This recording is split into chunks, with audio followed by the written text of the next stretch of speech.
আমি এই দেশে 36 বছর ধরে সাংবাদিকতাই করি। কেন আপনার মনে হলো যে এই লোকগুলিকে চিনি আমি, ম্যাক্সিমাম লোকগুলিকে আমি চিনি। এদের এমন কোনো অতীত নাই যারা ভয়ঙ্কর ভালো কোনো কাজ করে পারবে। শুনেন, এটা একটা নর্মাল গভর্নমেন্ট ছিল না।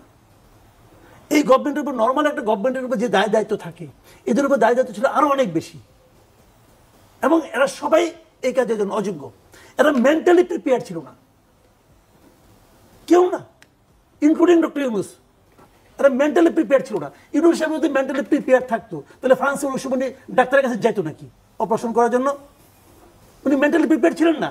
একটা অপ্রস্তুত লোককে আইনে আপনি বসাই দিয়েছেন চেয়ারে যুদ্ধক্ষেত্রে, এবং এটা বিশাল যুদ্ধ।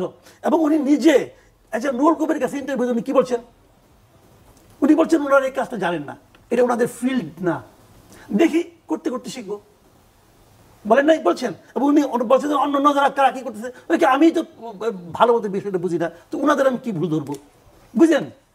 তার মানে উনি করতে করতে শিখ, তার মানে উনি একটা এক্সপেরিমেন্ট করতেছেন, ট্রায়াল অ্যান্ড এরর বেসিসে উনি যাবেন। দেশ নিয়ে এটা হয়।